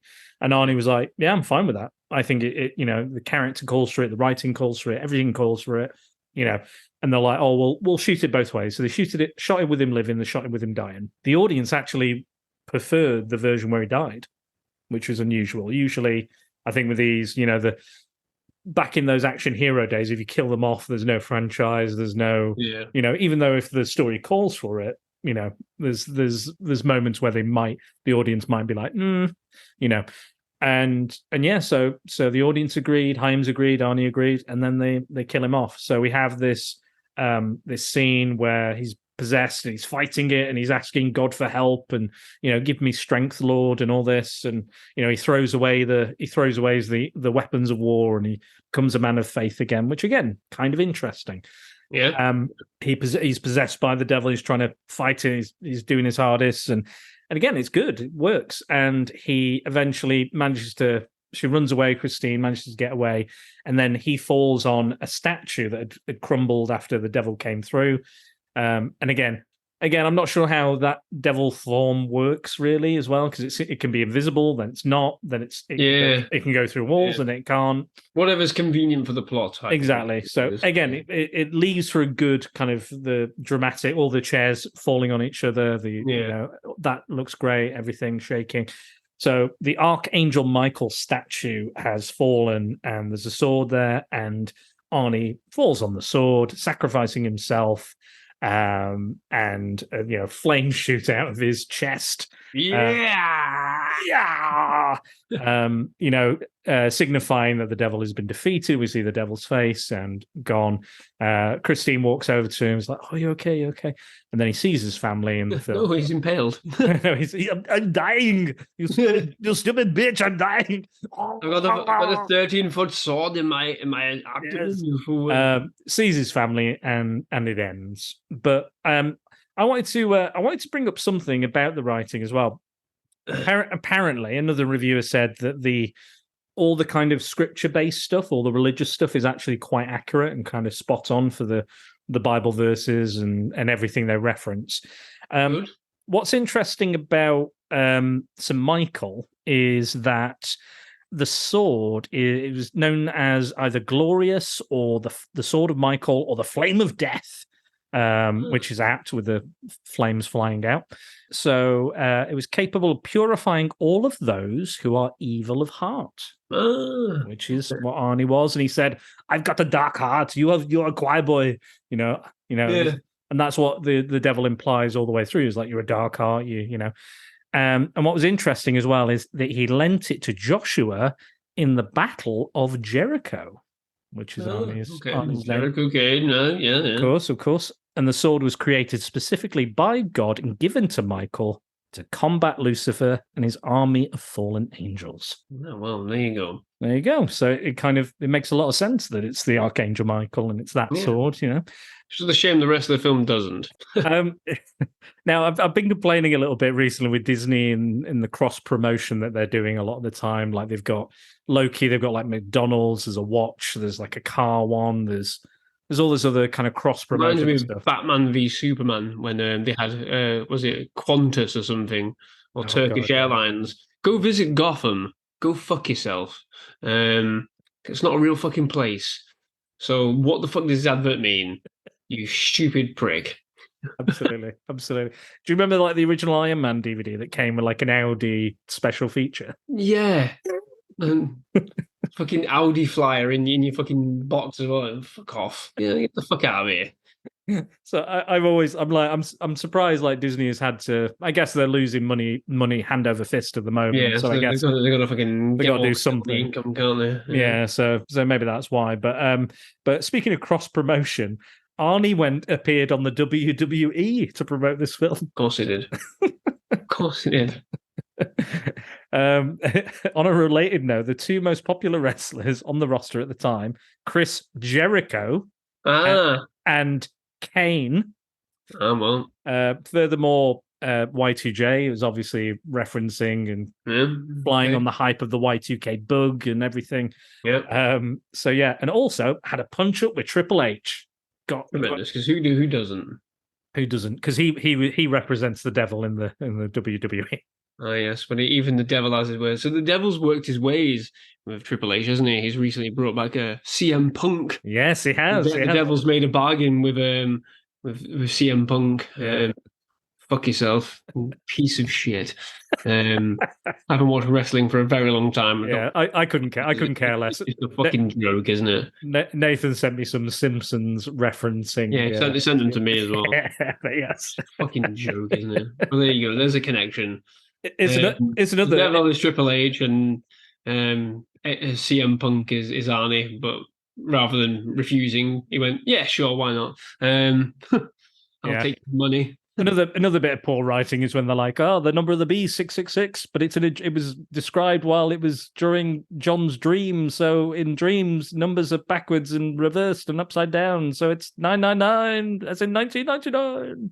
Okay, great, thanks. Thank you. I think that's the windiest fucking connection I've ever seen in my life. The film is riddled, isn't it, with the windy sort of connections and things designed to shock you that don't shock you. I feel like I'm a parrot repeating myself. No, but you're right, though. It's what it is. It's what it is, isn't it? It's literally that. There's so much going on in this film that's designed to elicit a reaction.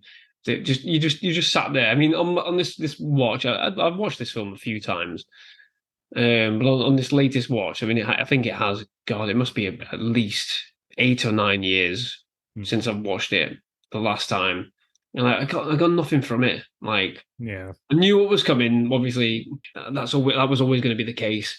But apart from those little moments, that did give me the bit of chuckle, mostly when Gabriel Byrne's just fucking shit up. There's nothing going on in this film. It's okay. It's an all right film, but it will always be, for me, and I own every single Arnie movie. It will always be one of those at the bottom of the pile, alongside Hercules in New York and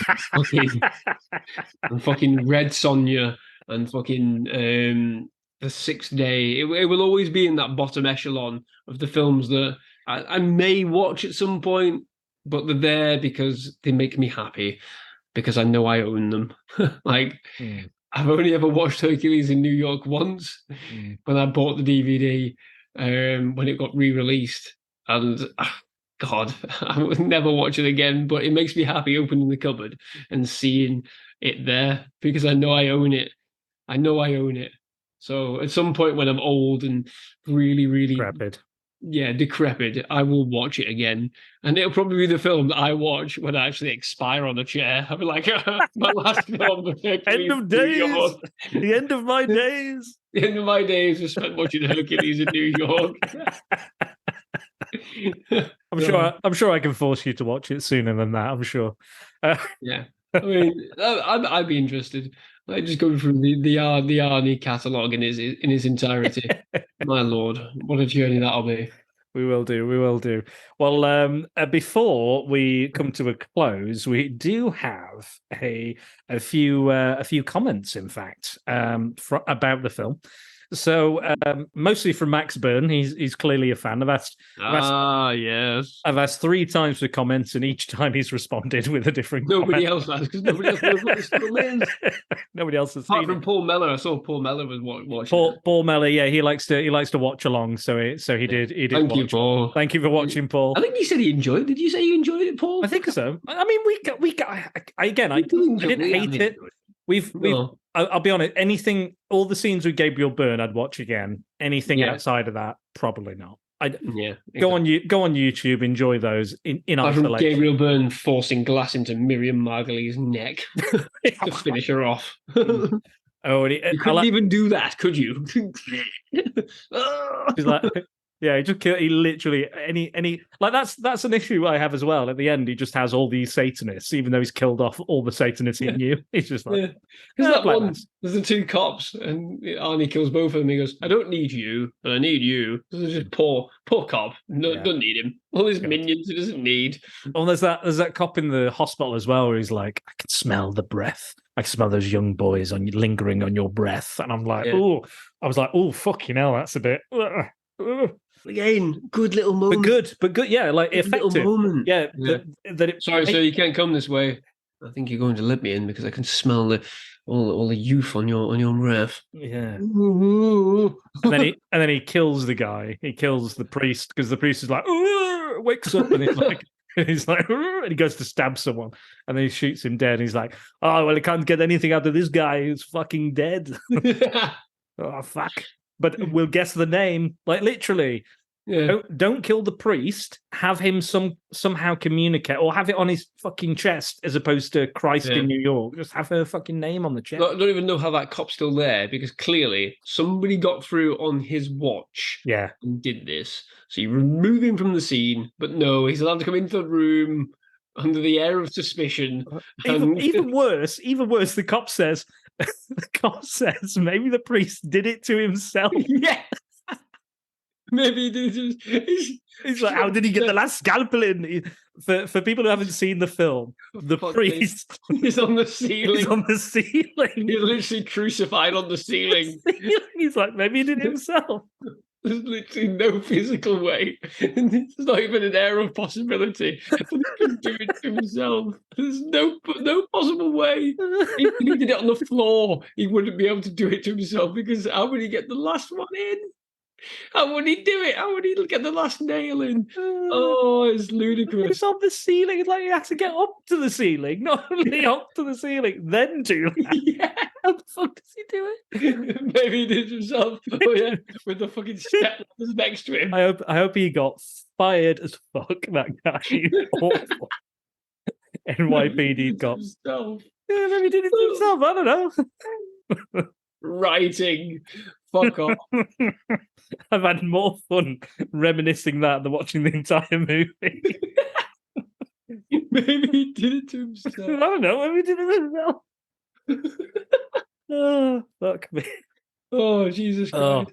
Needed more of that. They needed more of that kind of humor in the film. Yeah. Oh, anyway, back to the comments. I'm gone. Right.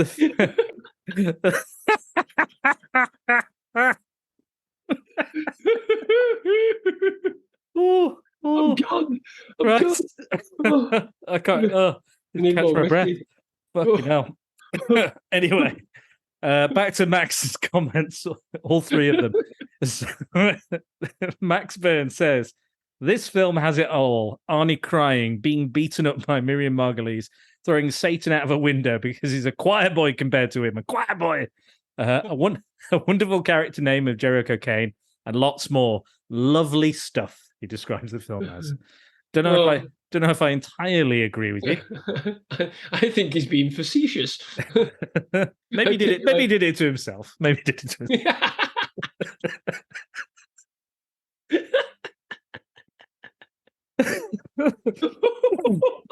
Oh, maybe it's penance. No, it's his penance before he dies. He has to watch it. Me too. Oh, there's not enough whiskey in the blood for that kind of comedy. Oh, fuck me. Okay. He's also clipped a little bit of the Wikipedia article where it says in 2016, Miriam Margolyes complained about Arnold Schwarzenegger's behavior on set. In 2022, reported that he farted in her face. Schwarzenegger did not respond to these allegations. What? So Arnie's apparently during rehearsals or, on set, has farted in Miriam Margolyes' face. Maybe she did it to herself. Fucking, oh man. Oh, the trivia is better than the film. And it says that can't be real, surely. It says Schwarzenegger did not respond to the allegations. So I know he's not always been the best person in the world. I'd like to hope he didn't fart in Miriam Margolyes' face, but then also I could kind of believe if he did. He's a tall guy, isn't he? Compared to her. Has he just turned around and guffed one out? Maybe she was sat down. I don't know. He just turned around too quickly, and I'm not sure. It does happen. Did he actually drink that smoothie? That's my question. Well, yeah. That would make you fucking fart and shit buckets. Good God, man.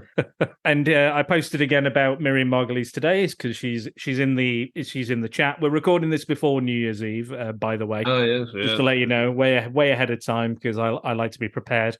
But the first episode of the new Doctor Who came out called The Star Beast, and she plays this friendly alien, which again, spoilers, but she turns out to be not so friendly. This little kind of who would have thought? Mogwai type character, I guess.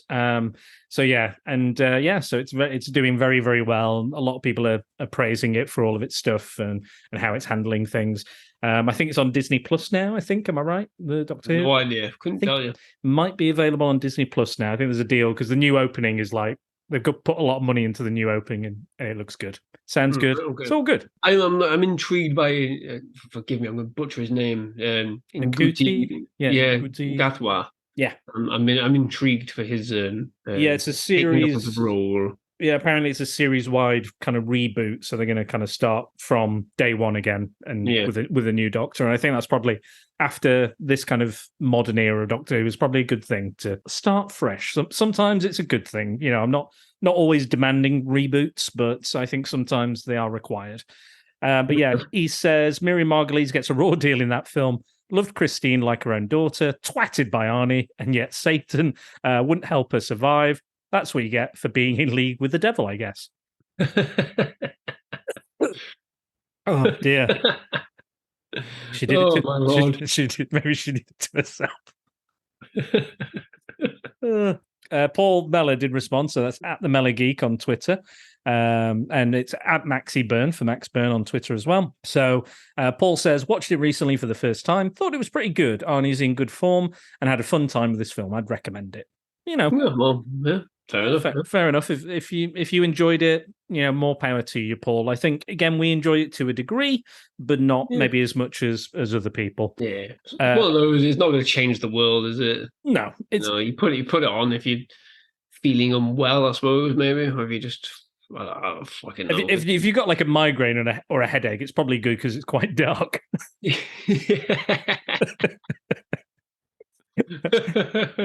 Oh dear. And then Max has commented again. He went, Jericho Kane and his partner, Bobby Chicago. Great names. Okay. Yes. It's like an ice cream name and a pizza company name. Again, that kind of reminds me of back to the filmography with Jack, because Jason Statham always has his character. Yeah, his character names are just fucking outlandishly absurd, aren't they? Crazy. So it kind of reminds me of that. But that's, Arnie, I think, is one of his heroes. So it kind of makes sense that you have those things. So my boss, Derek Esoteric, music available. He sent me a text. He said, "When are you doing this podcast?" I went, "I'm doing it today, Derek." He was like, "Right, I've got it. I'm going to send you a text." He says, Gabriel Byrne, superbly dark and very funny. Arnie does his thing and gives exactly what you expect, and more importantly, what you want from an Arnie character. Finds God and reunited with his family at the end was a real sick bucket moment. And Satan veers between being omnipotent to a bit rubbish in his terms of powers.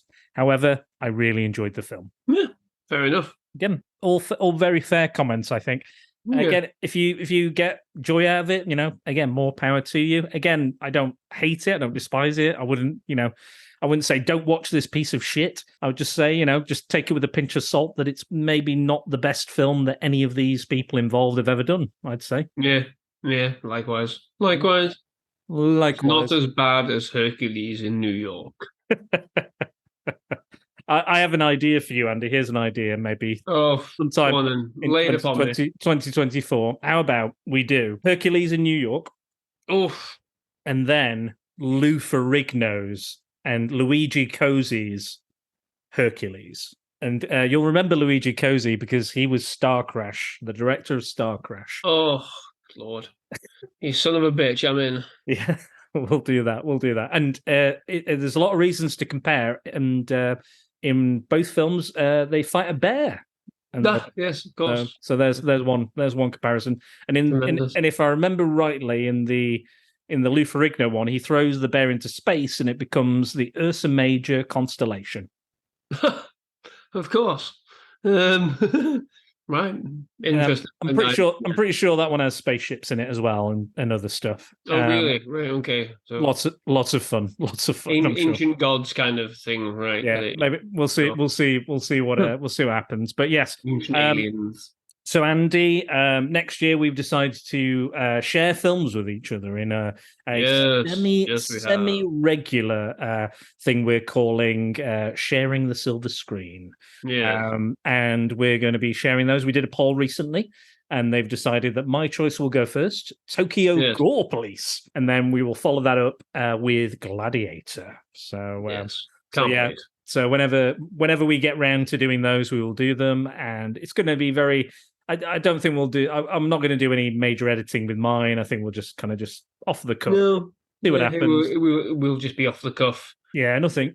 We'll watch them and then we'll discuss them. Yeah, exactly. We'll just discuss them. Because We'll the films that I haven't seen Mm, versus films that you haven't seen. exactly. 'Cause I think my catalogue of B movies and obscure titles is quite large. I think your catalogue of Mm. mainstream movies encroaching in there on the recording there. How dare you? That's all Your right. catalogue of mainstream overhyped movies or overreviewed. Yes, that's correct. Yeah. And some of them overhyped. I don't know. I think it's a case of with yours. I think it's a case of Again, more I talked haven't- about, the yeah. less interest you have, which is an Yes. interesting conundrum. Yeah, I Interesting. feel that I'm like it's kind of it's a weird thing I have where I'm like the more you bang my head saying something's really really good, the less interest. It's a strange kind of dichotomy. Usually people are like, It is, isn't it? "Oh, this is really really really good. You should see it." And I'm like, "Yeah, I'll get around to it. You know, it's not like I'll never say never. I'll eventually watch stuff. And again, usually like you know when I eventually saw Jaws, I was like, oh. Big absolute fucking shocker. It's great. You know, it's not like it's usually most of the time it's like that. But I think sometimes it's the length of them as well, like these big epics. I'm kind of like, not entirely, you know, sold on that. 3 hours of something I might not enjoy potentially. You know, there's a lot there, and again, it can be, you know, if they're talked about and they're like Oscar bait, or if they're, you know, a lot of the based on the true story stuff can be a bit twee and a bit meh. But yeah, it's something we'll definitely be seeing more of, and again, you know, maybe we could put more polls out. I'm going to be doing a lot of polls anyway next year, anyway. But we'll see how it goes. But we'll do it. I think maybe once a month or every 2 months. We'll see how we get on and see how many we can do and fit in. But yeah, Tokyo Gore Police, which Andy bought me on Blu-ray. In fact, yes. So He is to blame. He is to blame for his. I created my own chasm. You've made a rod for your own back, Andy. But Andy, as always, you have a wonderful YouTube channel, which is going into how many years you've been doing it now? I have no idea. Well, I've just got up to my 5th. So as of November, I'm 5 birthdays. 4 then maybe. Yeah, maybe something like that. Yeah. Definitely like. I inquired as to your knowledge and expertise, didn't I? Before into absolutely. the chaos. So yeah. Doing very well. Yeah. And where can people find that wonderful YouTube channel? Well, quite simply, go onto YouTube and search for Angry Andy Reviews, and you'll be met with my glorious visage, in all the fire and splendor and glory. And yeah, check it out. Give it a like. Give me a subscribe. I'm not pushy on those at all. I'm kind of just casually going along, almost at 300 at the time of recording, which is just dandy for me. Really enjoy it. It's just a little bit of an outlet for myself. Other than that, you can find me on Twitter at Andy_review, and that's where my lamentations mainly formulate themselves across the internet. So yeah, check it out. Come and see what's on offer. I am enjoying more than anything at the moment because I'm struggling a bit with time to get around to movies. So I'm enjoying looking at going back into the sort of like the toys and collectibles angle. And this time of year is a bit difficult to get around to movies anyway because it's always very busy, isn't it? So, well, I mean, I'll be honest. You're gonna have a real.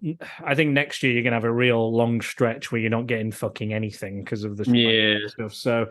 So you'll have more than enough time to catch up. But next year, if we're talking superhero films, it's the year of Sony. Next year you've got Craven, Madam Web, which you've done a lovely trailer review, which I enjoyed. Yeah, I've started doing them again, trailer reactions, because they're just I think trailers are the garbage bin of yesteryear again. They got to a point where trailers were actually quite decent. These days, I don't know, fucking shite. Again, we've said before, like we're kind of going back into the kind of 2000s kind of era of superhero movies, and I think we'll absolutely absolutely hit that peak of fatigue next year, because there's only Deadpool 3 coming out, which I'm even half looking forward to.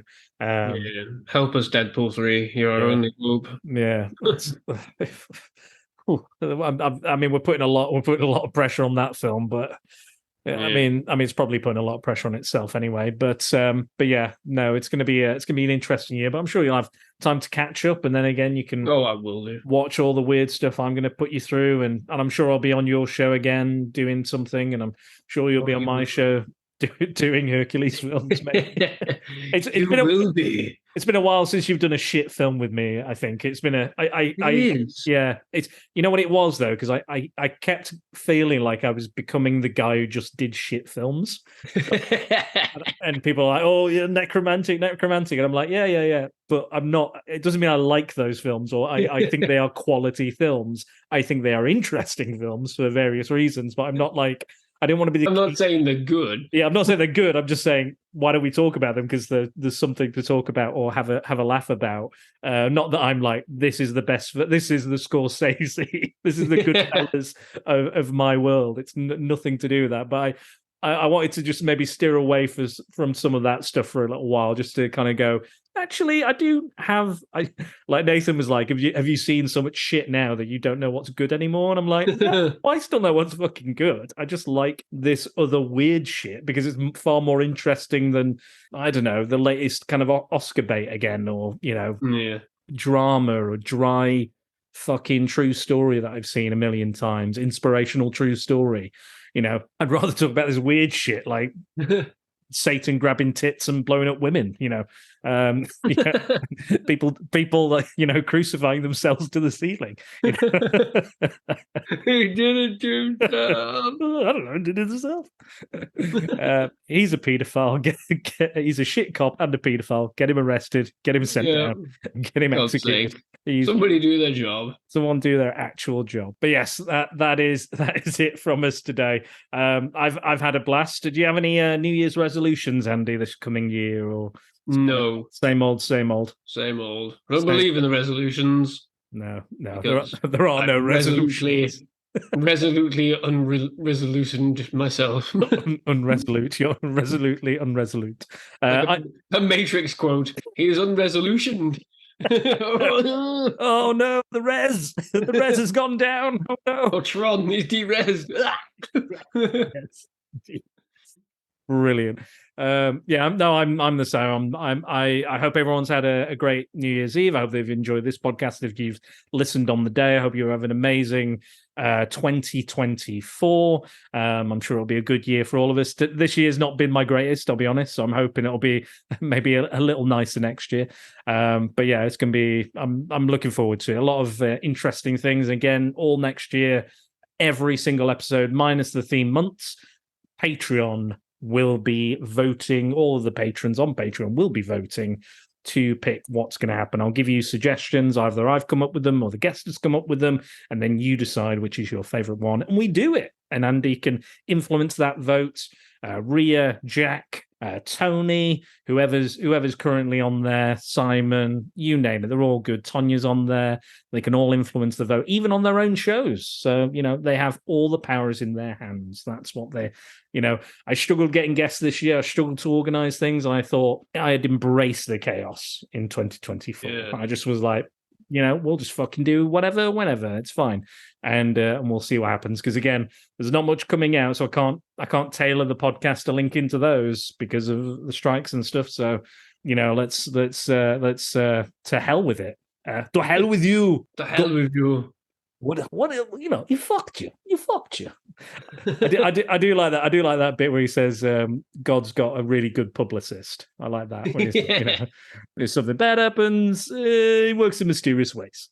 Something good happens, it's God's will. Again, wonderful scene, all of that. Great writing, great performances, brilliant.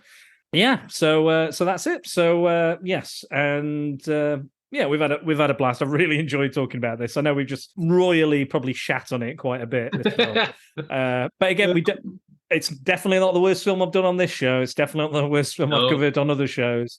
There are worse films. Just awful films out there. Maybe I am next year for the 200th episode. We're doing the best and worst films we've covered on this show, so that's going to be an interesting one, no doubt. See you at the party, Richter. exactly right. Then we'll throw him out of the window too. But yeah, you can find me at spiderdownthesecretballs.com. Don't forget to use the hashtag #PrepareForPrattle when you interact with us. Please subscribe to the Pop Culture Collective newsletter to find out what myself, Comics in Motion, and all the other related podcasts are up to week by week.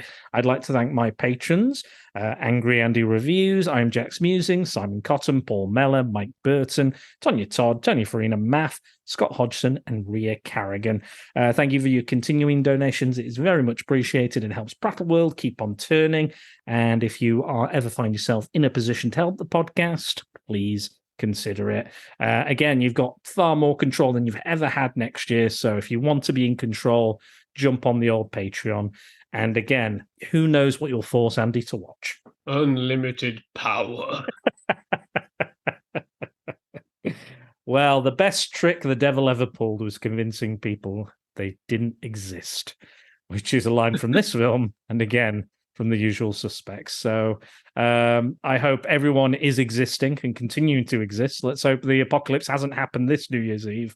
Thank you again. Again, it's not been the greatest year for me personally, but you guys and your continued support has kept me going and, kept me doing this, and I still really enjoy it. 5 years on, I didn't celebrate the birthday because I fucking forgot again. I always forget every year. I'm like, how many times? It's like November 3rd or 4th or 5th or something. Every year I fucking forget about it. And every year I'm like, oh, I should post something. And I'm like, fuck, I forgot. Shit. But yeah, thank you guys. I wouldn't have been going as long as this if it wasn't for people and their support and their comments and listening and and let me know how much they enjoy it and what they're looking forward to and all that. So I'm sure it's the same for Andy. We've been doing, Andy was my first guest and he's still going to be a consistent guest on here for all of time. Yes, I am, he says with laser dot sight on his forehead. For another 1,000 years until the devil rises again. He's going to continue doing podcasts and giving us vague information, just all of the vague information you could possibly give. All the vagary. End of day, subtitle, The Vagary. Colon. That's it, End of Days 2, colon. The Vagary was the true horror. Hashtag maybe he did it to himself. Arnie definitely did at the end. He definitely did it to himself.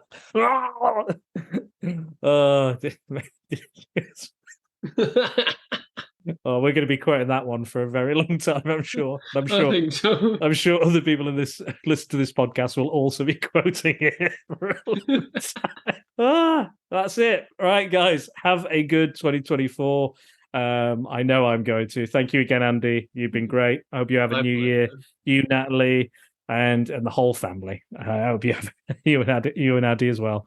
It's been a blast today. I've had a great time talking about it. What a way to ring out the 2023 and ring in the new year. Absolutely. Couldn't agree more. Thank you as always for having me. An absolute unbridled pleasure. Unbridled. All the pleasures that we all indulge in. The temptations, all the temptations. All the pleasures that I did to myself. Yes. That Gabriel Byrne indulged in, punching Udo Kier in the face. Punching his skull off. Absolutely brilliant. Thank you again. I've had a blast. And here's to a great 2024.